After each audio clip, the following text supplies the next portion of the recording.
Hello and welcome back to the Eyes on the NFL podcast. I'm your host, Evo. Here is your other host, Joe Spinoza. We've got a great one for you. The week one of the NFL season is actually coming to a close right now with the Seahawks and the Broncos, but we don't care enough to watch that game. We had a great slate of games, and we're going to talk about them all right here today. Joe, how was your NFL Sunday? It didn't start off very good. My New England Patriots had a nice first drive until Mac Jones threw a pick. Wasn't his fault. And then after that, everything went to shit. So it didn't start off great. But then I got my purple number 8 jersey. I tucked it in. And I watched my guy with his boy, number 18, 8-18, destroy Aaron Rodgers and the Green Bay Packers. The defense had a lapse, but Christian Watson bailed him out. And then it was kind of like, that's all she wrote. And honestly, I got to just say this, and then I'll let you cook. Wasn't it so weird? Because I was waiting the entire game for them to, it's like, okay, but when are we going to let them back in? When are we going to blow it? But then it never happened. It was wonderful. Yeah. It was just a great game. We'll get into that when we get into that. But we had an entire slate of games, and we're going to go by what is it called? Time order. So starting with the Bills. But before we do get to the Bills, let me just pull this up right here. Sorry. There it is. Subscribe to the channel, turn on post notifications, follow us on Twitter at EvoKnowsAll and at RealJoeSpinoza, along with our channel's Twitter account at Eyes on the NFL. Again, that is at Eyes on the NFL for all the best clips. Let's get into it. First game of the week was what was supposed to be a really good game. Didn't really turn out that way. We had the reigning Super Bowl champions, the Rams versus the Super Bowl favorites in the Bills.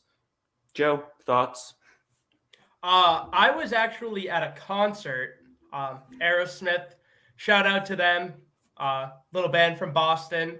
My mom actually used to do Steven Tyler's hair back in the day when he was living in the area. But yeah, I was at the Aerosmith concert at Fenway Park, but I was trying to keep up on my phone. Fenway has terrible Wi-Fi and service for anyone from Boston. I'll break it down. Josh Allen, good at football. Matthew Stafford, one read. Cam Akers, play no football. Darrell Henderson, I think they were in 11 personnel the entire game. I think I saw that stat in the entire game. Like they clearly do not trust their tight ends or their running back depth at all. And you know Matthew who they Stafford, need. You know who they're missing. I do know who they're missing, but we won't get into that. Johnny Munt. Oh. Johnny Munt had a nice first drive. Other than that, it was my guy Munt. But they don't seem to trust their running backs or tight ends or the depth at either of those positions. And clearly Matthew Stafford doesn't trust anybody other than Cooper Kupp, because Allen Robinson, their new addition, everyone was hyping up to be good. I think he had one catch, 11 yards. That's not going to cut it. I think it was 12, Higbee, just because I know I got 2 points. I keep because I have him on like 3. I have him on 3 teams, and I have 2.2 points out of him. Yeah, Tyler Higbee didn't have a day. Cooper Kupp was the only player on that offense that really had a good performance. You had the offensive line didn't look good. It just didn't look good at all. He was hit. Matthew Stafford, that is, was hit 15 times, sacked 7 times. That can't happen. So I think this game was more of a reflection on the offensive line than it was Matthew Stafford, but in no means did Matthew Stafford have a great game or even a good game. On the other side of the ball, the Bills just looked unstoppable on offense. I mean, if you know me, you know that I came into the season saying that I think the Bills are overrated and overhyped. I'm not going to ease up on that just because I think they might still be, but that offense looked potent. Gabe Davis, someone who I was really low on compared to everybody else, really showed me up. He had 2 touchdowns, 100 yards. Stephon Diggs had a day. Isaiah McKenzie had a touchdown, although he dropped it for a pick. It's like everything was clicking for the Bills. And honestly, it didn't look like they were at their best. It looked like they were kind of just going through the motions for a lot of the game. and they still blew out the defending champions. So, yeah, I just think that you clearly see the difference in the quarterbacks. And honestly, it's kind of like I'm going to sound like the people I have to go to battle with. But when you have the truly, truly special guys, and right now we'll see, because I'm not going to doubt Rodgers, so I'm going to keep Rodgers in there. There's 3 to 4 guys, and it's Allen, Mahomes, and we'll keep Rodgers, and I'm going to say Herbert, but he hasn't done it enough over a period of time. But those are the 4 guys who I think are just on a different plane from other guys when they're on. And then other than that, different guys will play at different levels. But Josh Allen, he is something else, man. Josh Allen, he lived up to the expectations, and it's only week 1, but the guys who, except for Rodgers, of course, in week 1, the guys who are being advertised as the top 4 quarterbacks in the league, 3 of them lived up to it. And let's just say one of them doesn't have any weapons. So, and he was missing his 2 tackles. Yeah, but we'll get into that again in probably 30 minutes. Yeah. The next game up, I'll go to ESPN and it'll tell me. Let's go Browns Panthers. Do you have, first of all, do you have our predictions that we can just flash to everyone? Yeah, how should I do this? Because I have the graphic up, but if I share a screen, it'll show like my entire Excel. No. thing. Actually, is it in a tab or is it in just like actually Excel? Because if not, I can just pull it up on my phone and I can tell everyone what our predictions were. I have it in actual Excel. Okay. Like I have it up right here, but it's like you'll see an entire sheet. Yeah. Okay. Then no. Then I'll just go down the list of this. New Orleans versus Atlanta. I had New Orleans 31-13. Joe had New Orleans 25-13. And the game was a lot closer than expected, and it looked for a long time as if the Saints were going to lose this game. But they came out on top 27-26, and yet another Falcons blown lead. Joe, did you watch this game at all? No, I had some red zone on, but that's about it. Because you know how it is during the 1 o'clock witching hour. There's a lot of games, and not going to say that I had this one circled. Obviously, I had to watch my Pats, and then I was really paying attention to Cincinnati and Pittsburgh, which we'll get to. So, yeah. You're going to have to carry on that end because I am not a red zone guy. So I flipped between the three games that I had fantasy players on, and they were actually pretty good games. The games that I have pretty extensive knowledge on are the Eagles versus Lions, the Texans versus Colts, and the Jets versus Ravens. So, what is next on our graphic? Because we don't really have much to say. MT looked to be back. He was playing on a limited snap count and had 2 touchdowns and some. He was cooking AJ Terrell. And Landry. I think Landry led the team in receptions. He had like. Wasn't he like? Oh, I thought it was like 11 for 120 or something. Oh yes, something even crazy. Yeah, I was being conservative. I forget the number, but he led the team in receptions and yards. Yeah, I mean, my Super Bowl pick didn't come out firing as I may have wanted them to, but I still reserve some hope. Next up, we have Baltimore versus the Jets. I had 17-13 Baltimore, and Joe had 27-23 Baltimore. Let's see. It was 24-9. The Jets couldn't even put up a touchdown. Devin Duvernay, 2 touchdowns for the 2 of them. Rashad Bateman with a nice long catch. Great for my fantasy team. Lamar looked pretty good in the second half. The first half looked kind of wobbly, but I might just be because the Jets were getting some pressure. So that might be some of it. Some of it might be week 1 not comfortable.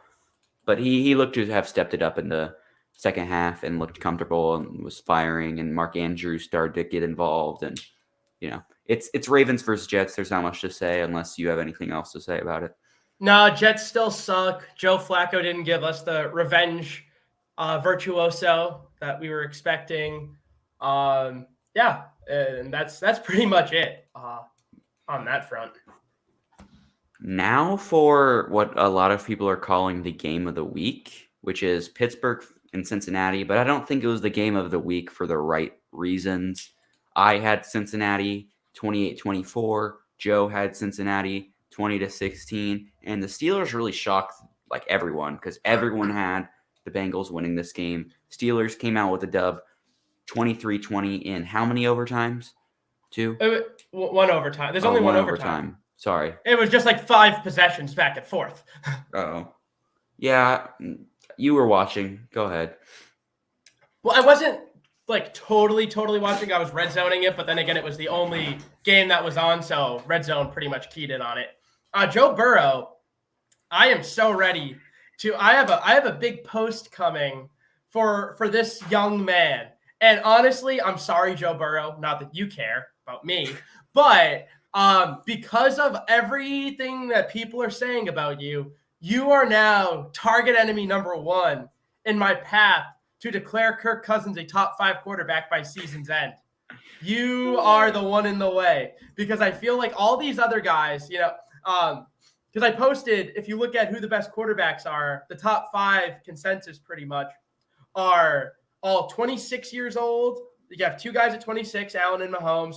Herbert's 24. Then you have 38-year-old Rodgers and 45-year-old Brady. So there's no one like in that normal window of like 27, 28 to 36, 37.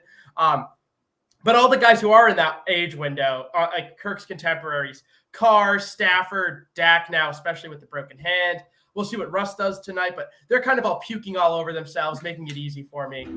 The hard sell is going to be Burrow because people, he went to the Super Bowl. So you're my target because once Brady retires, there's a spot in that top 5. So, yeah, I was watching that. He had so many bad turnovers. The game should have never went to overtime. There was a play where they had it like it was like 3rd down. He gets sacked to like take them out of field goal range. And then they call like a holding on defense, like in the secondary, totally unrelated. He would have never made the play. So then they just kept getting fresh set of downs, but they still went turnover on downs, so many different bad plays. It was just terrible offense, terrible quarterback play. Like Mitch Trubisky was garbage. Joe Burrow was garbage. And justice prevailed. I mean, five turnovers and he got sacked how many times? And these aren't your, Joe Burrow got sacked 8 times in the playoff sacks. These are your holding the ball for 5 seconds on the first play of the game and getting sacked type of sacks. It was very bad to watch. You know who my comp for Joe Burrow is now. I'm going hard on him, but we'll get to that another time. I'm going to wait a few more duds to really stick the knife in this guy because I can't stand him. Update, we have Seattle up 17-13 on Denver at the start of the 3rd quarter. My Broncos bad narrative is coming out perfectly right now. Perfectly. Well, I mean, hey, if you want to go by that standard, then how is your Saints Super Bowl? It's only week 1. It's only week 1. My ESPN always does this. My apologies. Next up was, if I can pull the ESPN up, was New England, Miami. Unfortunate game for Joe Spinoza. I had Miami 34-22. Joe had Miami 27-21. Let's look at the score of that game. 20-7. Fire away. Yeah, honestly, the first, like I alluded to, the first possession for the Patriots, they got the ball, was really good. Damian Harris, I tweeted Damian Harris and Ramondre Stevenson looked like Chubb and Kareem Hunt, which they did. Jacoby Myers made some great plays. The offensive line was asserting themselves. Mac Jones had a tipped interception. After that, the defense played pretty well, but Mike McDaniel put on a virtuoso with those receivers. Waddle and Tyreek Hill are absolutely fantastic. Tua was terrible. I'm sure you've seen the clips. That one throw where it's like, I'm sure Mahomes couldn't do this, and he underthrows it 20 yards. Even if you want to go by like the PFF grades, which I think are a bit flawed, but overall they're pretty decent. And Tua was 5th lowest, ahead of Goff, Baker, Brissett, and Carr, right behind Burrow. So right behind Burrow and Lance. So yeah, it wasn't Disgusting. pretty. Poor Mac Jones was under pressure all day. He hurt his back. Yeah, it's kind of a slugfest. I stopped watching after the first half and just flipped to red zone. Oh, speaking of Mac Jones hurting his back, there were a lot of injuries, and it appears that TJ Watt has torn his pec. So just another reason that the Steelers aren't making the playoffs. It's just tough because he was having a pretty good game. Oh, he was up unbelievable. until that point. Yeah, He was and all as over he Burrow. always is. And I mean, it's just tough. And you could see, like, I saw the clip. I obviously wasn't watching the game, but I saw the clip where he's just like basically on the verge of tears, screaming, "My pec, my pec, my pec." Yeah, I mean, obviously not a professional athlete, duh. But just in general, like I remember when I broke my leg really badly, like, when something's happened, it's like, fuck. Like I'm not gonna be able to walk for the next 6 months. Like just I mean, yeah, it's like you're crying not out of the pain because the adrenaline's there. You're like in tears because you're like, fuck, I worked so hard in the first game, it's taken away from me. Yeah, and reports are that reports are that he's getting evaluated for surgery. If he does indeed need surgery, he will be out for the year. Oh yeah. So, Philadelphia versus Detroit was a game that I predicted to be good. I had Detroit winning 19-17. You had Philly winning 23-21. We both predicted this to be sort of a low-scoring game. No. What was it? 38-35, correct? Yeah, I think so. DeAndre Swift, a guy that I've been doubting the entire offseason, came out like immediately and was just nice. You had DJ Chark making a few plays, Amon-Ra St. Brown making a few plays. The Detroit offense honestly looked okay, but the Eagles' offense was just better, as expected. Jalen Hurts, as annoying as it is going to be next Monday, the kid can run the ball, and I wish he would throw it to A.J. Brown more because he's on my fantasy team. A.J. Brown, you could tell that he is the engine of the offense. He is what's going to make that offense go. And, Devontae Smith didn't even have that good of a game. He was dropping a few balls. He wasn't getting the production you might think. Miles Sanders had a good game. So it was against Detroit, but you see the vision for Philadelphia. Yeah. Certainly. They're a good team. And Vikings fans, we'll talk about this game later, like the upcoming game later in the week. They have a lot of talent. Detroit, honestly, good on them. They got down a lot. Jared Goff, I think, got like 6. It was like either midway through the second or at the half. Goff had 6 yards. He was pathetic. But they hung in there and they made it a fight. And it came down. I remember I saw the 4th and inches play that Philly went for to ice the game. But the fact that Detroit was able to hang in there shows the typical MCDC never give up enthusiasm. So they're gonna be a team to reckon with. Like you can act like this game is a plus for the Eagles, but it's also a negative because they're supposed to have one of the best defenses in the league, along with having one of the best offenses in the league, and they just let Jared Goff and DeAndre Swift, and they got pushed around in the second half. There's no other way to put it. The first half, the defense looked stout after a really good first drive for the Lions, where they just pushed the Eagles all the way down the field. But yeah, it's cause for concern, especially since you're playing an offense that looked like one of the best in the league this past week. Yeah. Unless you had anything else to say. No, I want to talk about this next game that I think we're going to move on to. What is it? Jacksonville versus Washington? Yeah. Yep. Jacksonville 13-7. You predicted Washington 28-27. I think you were pretty close. I think it was 28-22. Yeah, I believe it was. I pivoted. Because I was not gonna lie, I was pretty much keyed in on Washington. Then as we were making our picks, I had the PFF thing up and I saw like the data of where the money was, and I fell for it. I fell for the trap, but then I said no. I'm locking it in. Commies, walk it to him. Wentz led the week in big time throws. he is a baller, man. He's a good quarterback. You can do You know what? a lot worse than Carson Wentz. He gets way overhated. He is like out of all like that one group of quarterbacks that you're like, oh, they're like 20 to 15 or 22 to like 15, you know, that range. I'd probably take Carson Wentz over all of them, probably, just because of the fact that like he's electric when he's bad. Well, here's the thing is that, okay, so I say Kirk is the best of the Cinch Hall of Fame types. We know who those guys are. I say Kirk's the best of that, and I'm with you. I'll take Carson Wentz over that next tier. I was a little bit lower on him than I have historically been, but honestly, I might put him ahead of Matt Ryan at this point. No. They're really close. They're really close. No. They're neck and neck to me. They're like 15 and 17 either way. I think Matt Ryan is my 14, not ranking Deshaun Watson.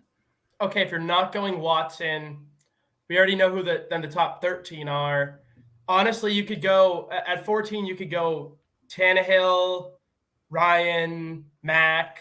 I think those guys are kind of like in the tier of their own as just like the white game managers. And then you have the next tier, which is the guys who can break a game open and like really athletic and off script. You got Jalen Hurts, Jameis Winston, Carson Wentz.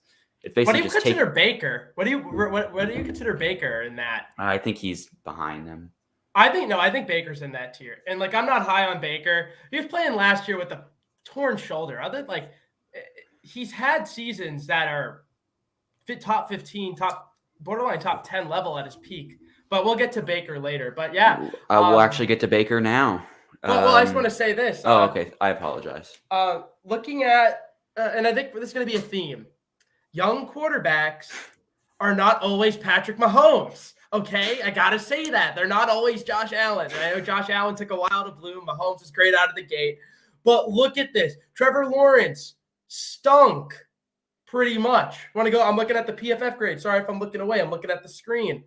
In PFF grade, Trevor Lawrence was right there with Trey Lance, 56. Trey Lance, 53.7.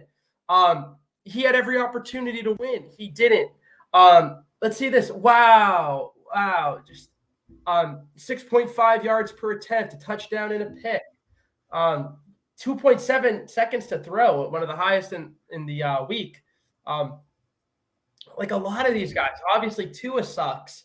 We'll get to Trey Lance, all of these guys. So everyone whose team draft a quarterback, I don't know. I see the guys who did well. It's the guys we know, and then it's the tried and true steady hands. So I'll get to that later. Well, Evo, I'll just ask you this real quickly. For the rest of this season alone, controlling for everything else, just for 2022, who are you taking, Carson Wentz or Trevor Lawrence? Trevor Lawrence. I believe I might be biased, but I do believe in Trevor Lawrence's growth throughout the season, so that's why I'm taking him. But if they were playing at the level they're playing at right now, I'm obviously taking Carson Wentz. Yeah, it's close for me. But I love me some walking to him. You know that. But we'll get to the next game. I lied. The next game, we should probably speed this up a little bit. Yeah. But actually, these next two games are pretty interesting dialogue. You got Indy versus Houston, our first tie of the NFL season. That was a fun one, 20-20. We both predicted. No, we didn't. I predicted Indy to just obliterate the Texans, 31-6, and you predicted Indy to win 31-24. No, but I did have Houston cover. I had Houston cover. You did have Houston cover. I think you made some money. I think I might have lost some, but the Colts are. It's the same thing as last year. They can't finish drives. They can't do it, and I don't know what it is. You have the best back in the league, and you can't finish a drive. Come on. Matt Ryan looked old. Again, I go back to the PFF. And I'd like I wish the PFF would tell you which throws were the big time throws and which ones were the turnover worthy plays. because sometimes like it's some of them, but a lot of them it's like, well, it's up to interpretation. They don't release that. I wish they would. But Matt Ryan had 4 turnover-worthy plays, tied with 2 very overrated quarterbacks. Or no, number 1 was a very overrated quarterback, and he was tied with another overrated quarterback. Everyone else had 2 or 1 or 0. So Matt Ryan was abysmal. He looks old. Do I dare say he's done? No. There was one play where they set up like it was like a fake screen to Nyheim Hines. They had Hines and Jonathan Taylor in the backfield. He steps back, he like fakes the screen to Hines, and it was that thing where you come over and you throw it to Jonathan Taylor. And when I tell you this was a touchdown, it was a touchdown because I have Jonathan Taylor in 3 of my leagues. So I was like, oh my gosh, let's go. He throws it straight to the D lineman. And I'm like, dude, what are you doing? That was the most Carson Wentz thing I have ever seen. Like, didn't you trade for Matt Ryan, get rid of Carson Wentz so this didn't happen? Like, yeah, you trade for a guy who probably has less upside, but will not throw you out of games. Like that. That's exactly what he did for most of the game. He threw them out of the game. 4 turnover-worthy plays. And I will admit there were some drops that could have been big plays, like Alec Pierce in the end zone. Diving catch just dropped. Jonathan Taylor was running hard. He looked as good as always. The defense, I mean, they were down, I think it was 20-6 at one point, and they're lucky they were able to come back because the Texans, they went into overtime. Neither team could score. That just showed that was the epitome of this game. Like the description. Like, okay, I don't really have much else to say. It was just. The Colts looked the same as always, and the Texans overperformed. Yeah. Derek Stingley looked pretty good. Damian Pierce didn't get the run that everyone was expecting him to get. I'm not worried about Pierce. The Colts have a really good front. That's definitely, I would say, their strength on defense, their run defense with Shaquille Leonard, Buckner. I think they still have, Grover Stewart. Yeah. The Baker game, 31-10, Carolina. I said 26-12. Carolina, you said no, 28-6, right? 28-26, correct? You had 31-10. I had 26-12. Yeah, and it finished 26-24 on a game-winning field goal by Cade York and the Browns. That's why I drafted a kicker. I didn't watch this game because I was like. I didn't care about the Baker narrative whatsoever. A lot of people did for some reason. It's just like I from what I heard, Baker didn't look good for most of the game, but he looked better than Darnold. So makes sense. He was brutal in the first half, absolutely brutal. But then he had a dime to Robbie Anderson, like a 60-yard touchdown. He ran for a touchdown. I do want to say this. I see like so many Panthers fans saying, oh, why didn't we give the ball to Christian McCaffrey? Why didn't we give the ball to Christian McCaffrey? These are the same fans who for the last 3 years have been saying, why do we just keep running Christian McCaffrey into the ground? We don't need to kill him to win games. But now it's, Matt Rule is such an idiot for limiting his carries. Like, pick one, please. Yeah. I understand. If you give the ball to Christian McCaffrey more this game, you do likely win. Like 10 more carries, obviously you win. But this is more than just one game. It's making sure that your star and the only bright spot in your franchise is like available for more than 4 games in a season. Yeah, I was pulling for Baker. I had him as my star of the week, but he did. He looking at the PFF numbers again, very bad. 1 touchdown, 1 interception, 1 big time throw, 2 turnover worthy plays, sacked 4 times, pressure to sack ratio pretty average at 28.6. So yeah, Baker had a lot of ups and downs. Definitely got better in the second half. But yeah, I think Cade York, the 58-yard field goal to win it, rookie. Like a fairly, I guess, emotional game considering it was Baker. And these wins are so important for Cleveland because especially now with Watt being down, um, you have one of the teams I guess you're competing with severely hampered. And if Burrow has that regression that I think is very possible, along with just Super Bowl hangover, going from playing a fourth place to a first place schedule in Cincinnati, they could be had. So yeah, if you could stash these wins and wait for Watson to come back, Cleveland could be in a great situation because now I think they play the Jets. They still have Atlanta coming up. They have the Patriots. So they have a lot of winnable games. Yeah. Sorry for cutting you off, but like if they were able to get a deal done for Jimmy Garoppolo, you could see how they could come out of this little blip. Like what, 5-6? Oh, 5-5. They can still go 5-5. They have a very favorable record. Or they like consider like this was a game that I thought was going to be a loss. They could come out of this 6-5, waiting for Watson. They could be 7-4. Like it's not crazy to say that. They have a great roster and they have an easy schedule. And if Brissett, if they can keep churning on the ground like they have, still have a great line, great backs, a quarterback who I think is smart and knows how to get things done, they could manufacture some wins. Yes, they could. And for the most disappointing and the last game of the 1:00 slate, San Francisco versus Chicago. I had San Francisco 20-5. You had San Francisco 16-10. It was a low scoring bad game like we both predicted, except for the Bears came out with a win. I can't seem here it is 19-10 in what was the Slosh Bowl. No one towards the end of the game, Trey Lance just couldn't throw the ball because it was so just wet, and the lines, the sidelines, just weren't straight. Yeah, it was.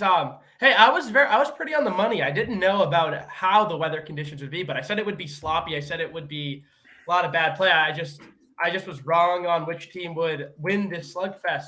And you know what? Honestly, I don't really have much animosity towards the Bears, but obviously a lot of Vikings fans shit on them. NFC North fans do. Their fans are delusional. I just thought their team sucked. They do. It's both. Both can be true. It is absolutely true. And I said the Bears are terrible. But that being said, I'm not gonna rain on their parade. This is probably going to be one of their only wins of the season. I don't take this as an omen for we were wrong about the Bears. I just think it was really conducive conditions to an upset win. Week 1 against a rookie quarterback. Essentially, he's a second year, but first year starting quarterback who had the fewest amount of snaps of any first round quarterback in college. So good for the Bears, honestly. Nope, not good for the Bears. Well, I'm probably not good for their draft pick, but either way, with the way that Houston looked, they're the teams contending. If Seattle holds, Atlanta looked fairly good. They might get some more wins. So I think they're going to still be in line for the number 1 pick at least top 5. So either way, good for them. I'm gonna stick with that. I'm gonna say good for the Bears. They're still not gonna win more than 3 or 4 games. But what I'll say is, when do you worry about Trey Lance? I know this game is not really, but still, you're on year 2 of his contract. Yeah, let me take a look at their schedule. They have Seattle next week, and then I think they have. Is it in Seattle or in San Francisco? That's a big one. Because if it's in Seattle and it's bad conditions again, then you can see another excuse. But you got and then you have 2 primetime games, which are going to be very. You have Broncos and Rams, and you have 2 winnable games coming up, and then a Rams game with Aaron Donald and Leonard Floyd. And Jalen Ramsey. It's a stars and scrubs thing, but these stars are going to affect Trey Lance, so I don't expect much out of him that game. But if by after this Falcons game, which is, let's see, week 1 to week 6, if you haven't seen consistent, not even flashes, but consistent play against the Seahawks, the Broncos, the Panthers, or the Falcons, you got to see good and maybe great games in 2 of those 4 games. 2 of them. Well, I'm looking at this schedule. This Bears game was definitely one we would have chalked up as a win. Looking at these first 6 games, you have tough one at Denver, and then you play the Rams. Other than that, it was very subpar teams. And then after that, you have a gauntlet. You have the Chiefs at the Rams, and that's why he has Chargers, to take advantage of it. And I'm not gonna give him a pass, but I'm not going to. My opinion on Trey Lance hasn't changed at all. My opinion is I don't know after this game, just because it was like such an unprecedented game, and this is like a Bears style game. Like the Bears don't want to like. It's a Soldier Field game. It's a Soldier Field game. Honestly, it was a flash flood. It probably should have gotten canceled, but it didn't. And I'm not going to put it like you saw him in warmups. He was trying to throw the ball, and it was literally slipping out of his hands. Like, but this schedule is really grueling. That's why he has to take advantage of Seattle, the Panthers, and the Falcons, and you got to show something. You got to be. I'm sorry. At first, I said he has to get 2 of these games.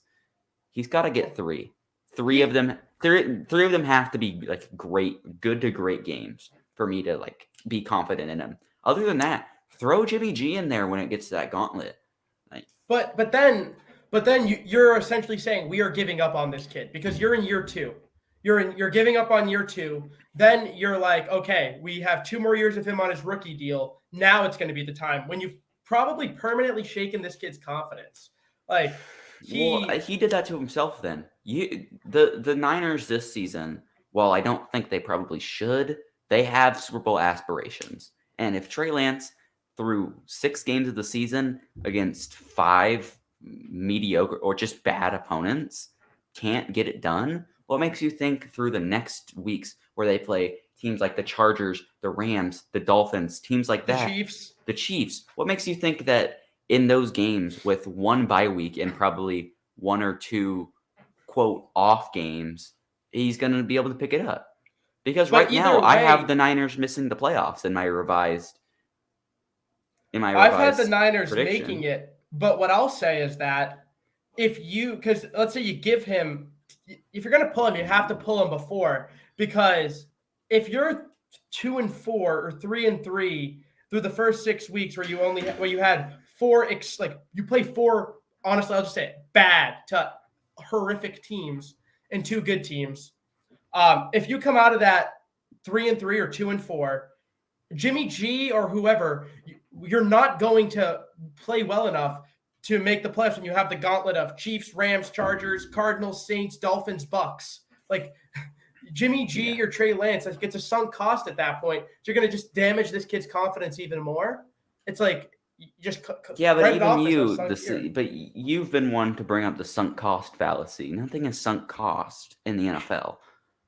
Nothing. There are sunk costs. Absolutely. No.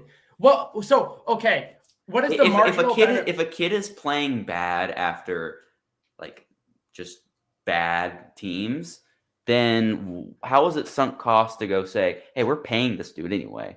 Why not just like let him? I'm saying it's a sunk cost because your season isn't salvageable, and you are. It's not unsalvageable. If you're 2-4, I know it's like a tough schedule, but your team is still talented enough to go win some games. So let's say you need to win at least 9. I think 9 is a reasonable number to make the playoffs. 9 bare minimum. So if you're 2-4, you're gonna have to go 7-4, right? Okay, but yeah, and I think that's totally possible, Jimmy. They've done it before. If Trey Lance, obviously, I have no prediction for Trey Lance. I have no idea what he's going to be, so I hate that I'm slandering him like this.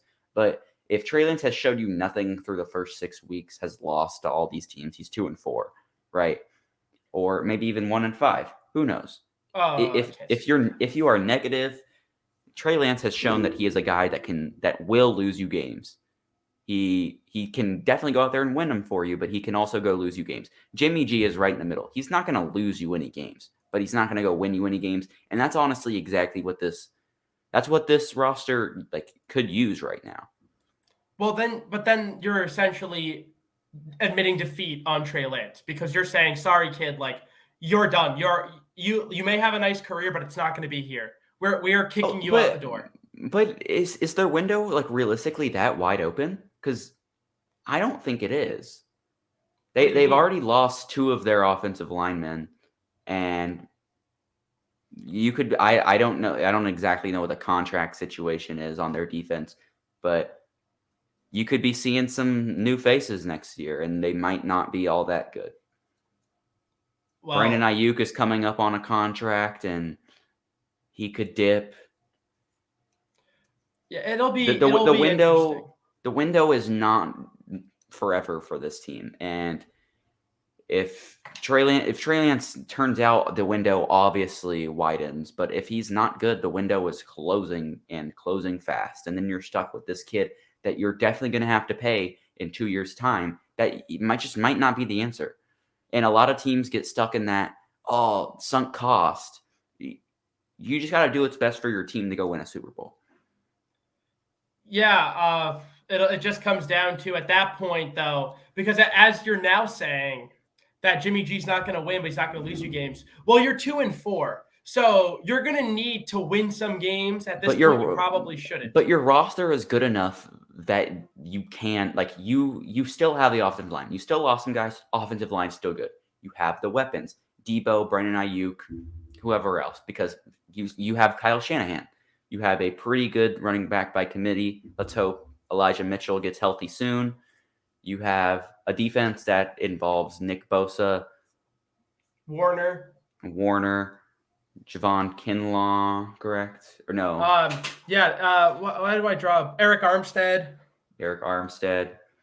They're good looking defense, and the secondary looks kind of tough, but they had a young safety yesterday who looked pretty nice. I don't know what his name was, but he was replacing Jimmy Ward. But he looked nice. I don't know, but I think Jimmy Ward is bad at football. But we've been talking about the 49ers for quite some time. Yeah. I promise you, we don't care about the 49ers all that much. It's just an interesting topic of conversation. But Kansas City versus Arizona. This was my predicted game of the week. Marquise Brown was my predicted player of the week. Let's just say it didn't go as planned. I had 38-31. Cardinals, you had 35-23. Chiefs. I was pretty close. Right? 44-21 is not that close. What? Okay, so I still had the Chiefs winning and covering and scoring over 30 points, winning by 10 plus. I mean Patrick Mahomes, 5 touchdowns. Travis Kelce's still that dude, and he didn't seem to miss a beat without Tyreek Hill. If anything, it looked like he was better, and that might be because he had to make some tougher throws. But hey, whatever works. I don't have much to say about this game because I didn't watch it, and I have a feeling you didn't either. So I'm just gonna go off of what I know, and that's Patrick Mahomes is really good at football. The Cardinals didn't have any weapons. I don't know if that almost definitely contributed to. Wait. What happened to Hollywood Brown, your star? Oh, well, they didn't. Other than that, they had James Conner and Hollywood Brown, and literally no one else. Wait, they don't have Rondale Moore? Rondale Moore was out. Zach Ertz was out. Rondale Moore was obviously out. Yeah, I don't know why. I think he got hurt in practice. Oh. Well, but either way, Kyler Murray is just a second-tier quarterback. Yeah, I'm glad that's what you drew from this. And Patrick Mahomes. I don't even need to talk about Patrick Mahomes. Yeah, no, awesome. He's just really good. Undisputed number one. Not undisputed. Actually, maybe not undisputed, but he's number one. Undisputed top 3. I'll say this: if I'm building a team, I'm still taking Mahomes. If I'm taking a team building long term, hey, you know who had the highest receiving grade on the old Kansas City Chiefs? 91.6 offensive grade, 90.6 receiving grade. Who? Old Sky. Oh my goodness. Sky Moore had 30-yard reception, looking good, looking nice. My guy Eno Benjamin. Greg Dortch. All right. Holy, I'm looking at this here. The Giants played the Tennessee Titans in what was a very emotional game at the end. And We both had the Titans winning 23-14 and 24-17. What was it? Like 21-20. Yeah, 21-20. Saquon Barkley looked to be back. It was just it was a nice, heartwarming ending. They came back, and then the Titans missed a field goal. So that was fun. Yeah, the Titans are in trouble. Kenny Golladay looked competent. That was cool. Yeah, people hate on Kenny Golladay. Yes, I understand. He was overpaid, bad contract. However, he's a competent receiver. Like, again, in the same way you have what's it called? Christian Kirk in Jacksonville, and he's going to get shit on if he's not great. You have a guy, bad contract, but decent player. They have weapons. They have weapons. No one's special, but between Golladay, Tony, Shepard, Tony didn't play. Tony didn't get much run. Yeah, but he still played. He did. But either way, like they have some pieces. We'll see what Daboll can do. I still don't think they're gonna make a lot of noise, but you know what? Honestly, team, good for them. Good for the Giants. Good for Daboll. Good for Daniel Jones. Another guy, I think, who gets too much hate because of where he was drafted both in the draft, like in terms of selection, and the media market. He was put in a position to fail with a terrible organization between Gettleman and Joe Judge and all that, getting drafted way too high. But he's not a terrible quarterback. I think he's every bit as good as like the Jimmy G's and Goffs and whoever you want to put in that tier. I think Daniel Jones is every bit as good. He's competent. Next up, we had Raiders-Chargers. We both predicted the Raiders to win. Okay. I have nothing to say about this. Justin Herbert, I didn't watch it. Justin Herbert looked good. Derek Carr looked bad. Keenan Allen got hurt. And Khalil Mack basically won the Chargers the game. Anything else? And Derek Carr, 5 turnover-worthy plays. Yeah. What a piece of garbage, man. Still 13-4. Still. Mr. Evo. They're not making the playoffs. But they're not making the playoffs. That leaves 2 more games, at least, that have not finished. And before we get into the first one, you know what we're about to do, Joe? Yes, I do. Boomers posting bad takes on Facebook. And I got some tweets. They removed our banner. No banner for today. I'll write one right now. Boomers. Well, some of these are going to be from Twitter, and some of these aren't even going to be on Boomers. I don't know the exact age of some of these people, but boomer in spirit, boomer in mentality, boomer with their takes. That's what I will say. All right. Let me get the format right real quick. Let me put you at the front. And Joe Spinoza, take it away. So obviously, we are a Vikings-leaning show. Viking-centric. We have a plurality with the Vikings. We're eyes on the NFL, but a plurality if we had to say which team of all of them are we more dedicated to. Might have been 49ers today, but it's usually the Vikings. So after a huge win week 1 against your arch rival in a game that if you want to have any hope to win the division, you probably needed since it was at home.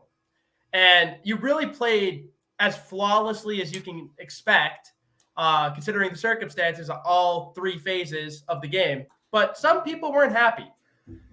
Or they weren't satisfied. Real quick, before you get into any, and before I have to cut you up, do you have Mo Green in here? I don't. Do you mind if I give a bad take? You can have a cameo. Yeah, we can have a cameo from. I don't even want to give Mo Green the smoke. I don't want to give him any love or attention because he's a joke. But this one's from Facebook. We're going to start with the tried and true Facebook. This one really stood out because, again, most fans were happy. At least be happy week 1. There's nothing bad that you can say, but Tim found a way. This was really good. So the Vikings posted, huge win, whatever. And then Tim says, so what? Just Cousins beating another sub 500 team. That one just got like, wow. So then a lot of people in the media, this is where I saw a lot of the just bad takes, really stupid, overwhelmingly trying to be negative. I'm going to start with the Packers writer, Peter Bukowski, who says, who showed the play of Kirk on the play action, stepping up in the pocket, delivering a pass to Jefferson for 60-something yards. And he says, Cousins turning the wrong way off play action, getting pressured, and throwing a duck that still gets caught for a huge play kind of typifies how Sunday went for both teams. I saw that. That was the stupidest thing ever. Oh, and then you had Arif Hassan, who also is just terrible. Well, I have to find now. I'm gonna go ad lib here. I have to find exactly what he said, but it was here you go. A comedy of errors from play action motion to the wrong side to a wobbly, inaccurate pass deep downfield, and it still results in a huge gain for Jefferson. It's just how do you think like this? Like that pocket presence? Like okay, if like you were just looking at exactly where the throw was it like the most just laser beam throw, but you avoided pressure, you stepped up, and you made a very accurate pass that led your guy open. So again, we're gonna get to this. We're gonna talk about this game, but very like I don't know how old Arif Hassan is. I don't know how old Pete Bukowski is, but you think like boomers. You think like brainwashed, just Cold War era boomers. Now we go to our guy, Phil Mackey. So there's the clip of Kirk giving game balls to Kwesi and Kevin O'Connell. And Phil Mackey just knows how much of a leader Kirk Cousins is not. Because, I mean, Cousins adamantly said the Vikings will go as far as 2 other people, all caps, will take them, not himself. God forbid that the executives and people who put the team together are like in charge, but whatever. But Kirk was excellent in yesterday's game. That's the highlight. The system fits him perfectly. He stayed on Jefferson all day. Just a great performance. So backhanded compliment. But then this one's good. So I tweeted out because you just have a lot of the same old song and dance from these Vikings online presence. Like you got Luke Braun from Locked On Vikings. Shitty show, honestly. Like first I kind of liked it, but Luke Braun's pompous, but like not in a way that I think it's even endearing. Like I'm pompous and Evo's kind of pompous, but it's like, we're part kidding. Like Luke Braun is just so like when he's all over himself, he is all over himself, but whatever. I said, sometimes I wonder how a loudmouth kid from Boston who's strictly a Kirk fan got a following on Vikings Twitter within a few months. Then I see the uncharismatic bozos covering the team online and realize this fan base just wants a guy who won't bash the QB at every turn. Then you have Scott Korzanowski, who I guess has an AM show on some Minnesota radio station. And he goes, don't be ripping guys who have different opinions than you do. At Sam Ekstrom has been doing this a long time, and he's a pro. And he has 3 times the followers that you do. And then I just replied, he should, considering he's been on Vikings Twitter 30 times as long. So, yeah, that's the boomers out there. Evo, you go to your boy Mo. No. You convinced me not to give him the time of day. I would like to say that Mo, as a part of a small group of people, I don't want to bash all Vikings fans like I have the past week. On some rants about Vikings fans the past week that you can only catch on at Evo Knows All Twitter, and you can catch a lot of good Spinoza at Real Joe Spinoza. During the game, during a commercial break, I would go on Twitter, just see what's happening. And there'd be guys like, oh, did you see that one Kirk throw? He's so bad. Or here we go again. Check down Kirk as he throws like a 40-yard bomb to Justin Jefferson. It's like, you can talk, you can be an idiot all you want. Just be an idiot after the game. And then I had this guy who said, he goes, who the fuck are you? It's like some guy who had 10,000 followers, and it's like I love it. Like I also got quote tweeted by another guy, Mark, who writes for like the Star Tribune. So I'm getting some traction with the guys who cover the team. It's pretty cool. And let's get into the game of the week for us, at least. Let's speed it up because I have Chipotle coming in 20 minutes. All right, we're gonna speed through it. No. Let's not speed through this. Here's what I'll say. We'll just go to this. Bucks, Dallas. Dak got hurt. Dak played like shit. We're gonna skip. We'll skip that game. Sorry, guys. We're gonna make the rest of this Viking centric. Okay. Yep. There we go. Yeah. Yeah. Dak sucks. Brady won. Brady 7-0, finishing his career 7-0 against the Cowboys. That's it. One can hope, at least. Yeah. Meaning, I hope the Cowboys don't make it to the playoffs, which they won't. Yeah. I had 31-28 Vikings. You had 23-20 Vikings. You got the Viking score right. And I nailed the under. You know what? I would like to concede to, me and Joe were really fighting in some spaces during the week saying, oh, you're so ignorant for not thinking that the Packers aren't going to be able to do anything with their receivers. Hey, man, y'all were right. They could not do anything with their receivers. And I don't think it was a large half of it was the Vikings pass rush was really getting to Aaron Rodgers. But it's also because Christian Watson couldn't catch a deep ball on the first offensive play of the game for the Packers, which I think really would have changed the game.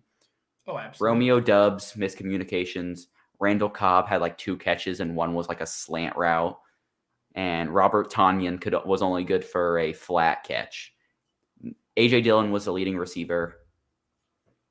Hey, I like A.J. Dillon. I like him too, but I don't care. The Vikings defense looked suffocating, which was really weird to see because when has the Vikings defense been suffocating since 2018? It hasn't. What I'll say is the word that always comes to my mind of what I want to see from the defense is swarming. Just like a lot of guys who are active, who have their hands everywhere, and that's what it looked like. And, oh my goodness, it was just like you heard meet at the quarterback, like the entire season. It's what Za'Darius said when he came. And it was just like, there were 2 sacks in particular. One was the forced fumble where it's they literally just met at him. It was like everyone. Za'Darius goes unblocked. He blows A.J. Dillon up. And then DJ Wonnum, Danielle Hunter, Za'Darius Smith, and it's one of the D tackles, either Harrison Phillips or Dalvin Tomlinson.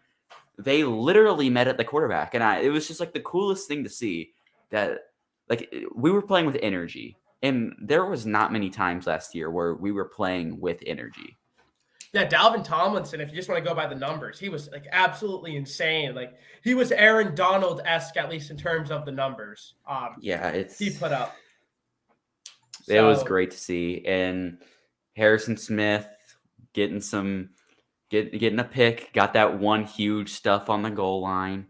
You had Eric Kendricks doing Eric Kendricks things, flying around, racking up tackles. Danielle Hunter came back, looked like he didn't miss a beat. Za'Darius Smith came back, looked like he was the best player on the defense. Yeah, I think Harrison Smith was, and you can give it to either of them, but Za'Darius Smith just made his presence known. What I'll say is the thing that I was mainly worried about with this defense are your high-paid veterans who are Pro Bowlers, all-pro guys, are they going to not drop off? And at least in week 1, Harrison Smith looks as amazing as ever. So does Kendrick. So does Hunter. Za'Darius Smith obviously wasn't a Viking, but we know how good he's been. No drop off there. Tomlinson, no drop off. Jordan Hicks looked pretty good. So Patrick Peterson. Jordan Hicks didn't really look that good. I know he led the team in tackles, but there were more tackles like, oh, I got beat in coverage, so I got a tackle. Yeah, but if he's your number 2 linebacker, I'm like, he was okay. The thing is, Jordan Hicks did not look any different than I really expected him to. It's like when you're going into the season, kind of mapping out, okay, where do you see things in comparison to what they've been? Jordan Hicks, I think, was as advertised, just a average plug and play veteran linebacker. So no, it didn't look like he lost a step. He just is what he is. So yeah, like I'm looking just at overall defense among linebackers and safeties. Again, PFF. Harrison Smith is number 5 in the league. He was absolutely amazing. Yeah, everything was really awesome. Everything is awesome. We haven't even spoken about the player of the game. I promise you we'll get to Kirk, but Justin Jefferson, what was it? 184 yards, 8 catches, 2 touchdowns. And it's like they forgot that he was good at football because there were a lot of these were Justin Jefferson just being Justin Jefferson, but it's like they were just leaving him open, and they put linebackers on him, and I'm sure a lot of that was schemed by Kevin O'Connell with the Cooper Kupp role. I'm gonna quote that because it's just a cliche at this point. But we all know. No, we saw who got the first target of the game. We know who the Cooper Kupp of this team is. Johnny Cooper Munt. Kupp's former teammate, Johnny Yes, Munt. sir. I'm actually, if there are any boomers watching, I'm gonna make you happy right now. It kind of reminds me of Adam Sandler. He was doing this thing on SNL. He was doing a little skit, and he was talking. He's like, "Yeah, I imagine Wilt Chamberlain's 100-point game, and after Chamberlain had scored like his 80th point, the coach goes, okay, who's on Wilt?" Honestly, like that's kind of what it was like. You can't fathom how he was as wide open as he was. And I know it's a lot easier said than done. We're sitting on our couch here. We're pacing around our couch, watching the game. So we're not there. We don't see all the things that are happening, how hard it is and just how shifty he is. But it's hard to fathom that a guy can get that wide open in an NFL game multiple times. Not just like one. It's not just one busted coverage, one miscommunication. That's pretty common. This was just like and he was schematically.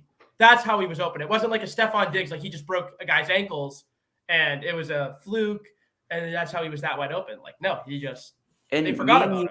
Me and you on the preview show said Justin Jefferson's going to do his thing, but he's only going to have 5 catches, 70 yards. They're really going to lock in on him. Adam Thielen's going to have a pretty good game, and then Irv Smith is going to be the X factor.